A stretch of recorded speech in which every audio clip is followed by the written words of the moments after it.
It started with a book, an ancient, weathered tome with no return address that arrived on my doorstep one dreary morning. I should have known then that nothing good could come from those yellowed pages bound in cracked leather, but curiosity got the better of me. It always does. I had lived alone in my cramped, one-bedroom apartment for the past 3 years.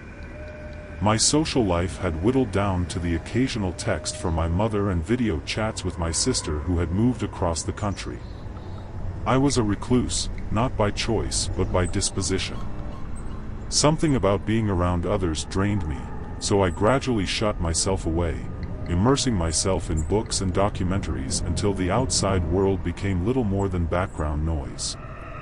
So when I pried open the parcel and discovered the book inside, a thrill ran through me. It was ancient, the musty scent and faded ink attested to that. Strange symbols marked the cover, and the pages felt heavy in my hand. I flipped through them eagerly, though I couldn't decipher the language. It seemed to be Latin, but not quite. Hearing nothing but the hum of the refrigerator in my quiet apartment, I whispered a few words under my breath just to hear myself speak. The effect was immediate and horrifying. The lights flickered and dimmed. A cold chill swept through the room. The TV switched on, blank and buzzing, despite being unplugged. I slammed the book shut, heart hammering against my ribs. When I tentatively opened it again, the words seemed to swirl and shift on the page. Fear sank its talons into my gut. Whatever dark power dwelled in this book, I had awakened it with my foolish dabbling. I researched the strange tome, digging through occult websites and reference texts. Buried among apocryphal ramblings and conspiracy theories, I discovered references to a book called the Codex Gigas, the Devil's Bible. It contained ancient spells and rituals for summoning sinister forces. The book that arrived on my doorstep seemed cut from the same cloth. As I read further about demonic possession, unease churned within me. Shadows danced at the corner of my eye, seeming to scurry away when I turned. I tossed and turned through uneasy nights filled with vivid nightmares. Voices, whispers and wails, filtered through the empty rooms. Desperate, I sought help from Father Andrews, the local parish priest. He was elderly, his bald head liver-spotted and his blue eyes clouded with cataracts. But his wrinkled face still radiated warmth and compassion. I sat in his musty office explaining what had happened, my knee jittering with anxiety. He listened patiently, brow furrowed with concern. In the end, he made the sign of the cross over me and advised me to keep praying, but he could not offer the help I truly needed. The die had been cast once I read those accursed words. I considered throwing the book away or even burning it, but some instinct told me that would do no good. The evil I had awakened did not reside solely within those pages, it had already started worming its tendrils into my mind. So I did the only thing I could do, I shut myself away and tried to shut the demon out. But it was patient and cunning. At first it only taunted me in the shadows, a creeping chill that raised goosebumps on my arms, a blur of darkness when I turned my head too quickly. But soon it grew bolder.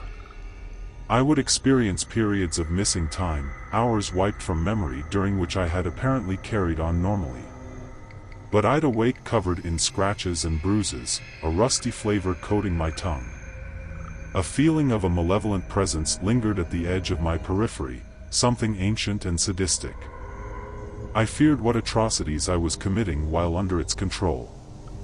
I changed the locks on my doors and nailed my windows shut, silencing the outside world. I lived in near darkness, the barest sliver of light creeping through the blackout curtains. But no matter what I did, I could not shut out the demon that had wormed its way inside me. It delighted in tormenting me. When I finally slept, it plagued me with visions of mutilated bodies, endless pits of fire, warped creatures with dripping fangs that chased me through primordial forests. I'd jerk awake drenched in sweat, wheezing, while a chorus of maniacal laughter echoed all around. During my waking hours, the attacks were more insidious. A wonderful aroma would draw me to the kitchen where I'd find a feast laid out. But when I reached eagerly for a tasty morsel, it dissolved into a seething mass of maggots in my hand. Shadowy figures lurked at the end of hallways, dissipating into smoke when I approached. Phantom hands grabbed at my ankles as I climbed the stairs. The nights were the worst. That's when the demon's sadistic nature was unleashed. It would claw at the walls, the scratching growing louder and louder until I retreated to the corner in a whimpering ball, hands clamped over my ears. It choked me in my sleep, squeezed my chest so hard I'd awake already turning blue. It would slam doors over and over until I thought my mind would shatter. My tenuous grasp on sanity was slipping. I stopped bathing. I barely ate. I could not remember the last time I had left the apartment. I was a shut-in, but now my prison was not one of my own making, but constructed by the demon's cruel torments. In desperation, I even reached out to my ex-girlfriend Claire. She was the last person I dated before becoming a recluse. Even during our relationship, she had expressed frustration with my lack of ambition and my tendency to withdraw from the world. An icy pragmatist, she doubted my claims about the demonic entity haunting me. Over coffee in a quiet corner of the local diner, she scolded me for spinning wild tales and advised me to check myself into a psychiatric ward. Even as I protested, I knew she thought me insane already. My friend Mark proved more sympathetic. A portly, rumpled man with kind eyes and a messy mop of black hair, he had always accepted me, idiosyncrasies and all. But even his patience wore thin as I described the demon's relentless attacks.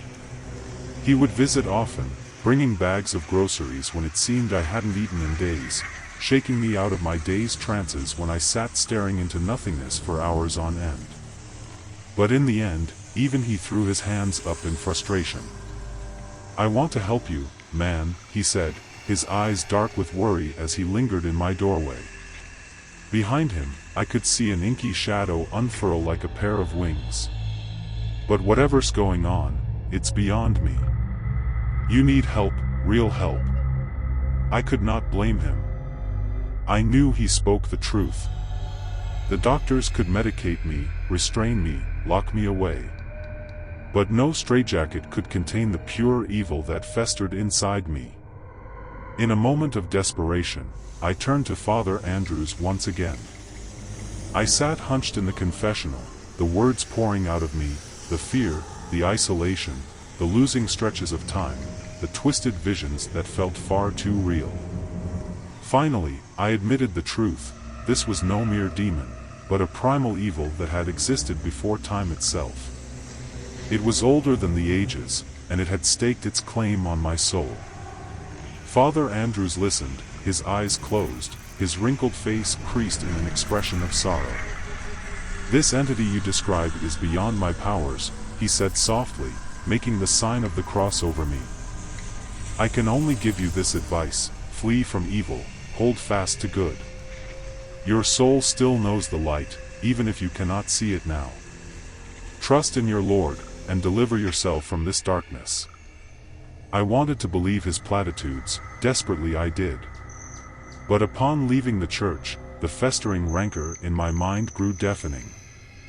I doubled over, vomiting on the steps as a wave of foul blasphemies rose within me, dripping from my tongue until I choked them down, trembling. This cursed entity entwined itself into my very marrow. I could no more excise it than cut out my own heart and live. No, the professor was wrong. This was my cross to bear, alone. I drove home enveloped in a cocoon of unearthly whispers, the demonic presence coiled inside me like a fetid parasite. Once home, I took the ancient book, the catalyst of this whole ordeal, and turned it over in my hands. I considered casting it into the fireplace and watching it burn, but I knew that would only please the demon, not dispel it. No, There was only one way to end this. I carefully wrapped the book, then dressed myself in a casual button-down shirt and jeans. I was beyond ratty sweatpants and unwashed hair. Methodically, I emptied the remaining cans of gasoline in the garage into my car, then placed the book reverently on the passenger seat. I drove for hours, seeking an isolated spot where my final act would go unwitnessed. As I passed boarded-up warehouses and decaying factories, the demon railed inside me, thrashing and spewing blasphemies. It pounded against my skull, bloomed bursts of pain behind my eyes, but I kept driving, hands clenched on the wheel. Finally, I reached my destination, a deserted industrial road, weeds poking up through cracked pavement. Bright moonlight glinted off broken bottles and debris, remnants of a civilization long abandoned. The demon wailed one final time as I parked and carefully arranged the book on an old wooden crate. Striking a match, I lit the book. Flames licked greedily at the dry pages. The inferno reflected in my eyes as I soaked my clothing with the last of the gasoline. The book sizzled, popping and cracking as foul smoke rose into the sky. This was it. The demon would haunt me no more. I would make sure of it. As I stepped into the roaring flames, a scream of inhuman rage shook the night air. The heat seared away lies and shadows, reducing everything to purified ash. I thought of Father Andrews, of Mark, even Claire. Despite leaving me to face this burden alone, maybe they had done the right thing. Maybe normal fires could not destroy such an ancient evil, one that predated humanity itself. No, only the flames of sacrifice had any chance of banishing this unearthly scourge from our world. And so I gave myself to the fire willingly, feeling the demon's grasp on my soul finally break amid its panicked shrieks. As the flames engulfed the book and my bones blackened within it, a sense of peace settled upon my charring heart. I was free, at last. We were both free. The moon shone serenely on the smoking wreckage, pure and unsullied in a way I would never know again. But though this evil had burned me away to nothing, maybe my tortured soul could finally rest.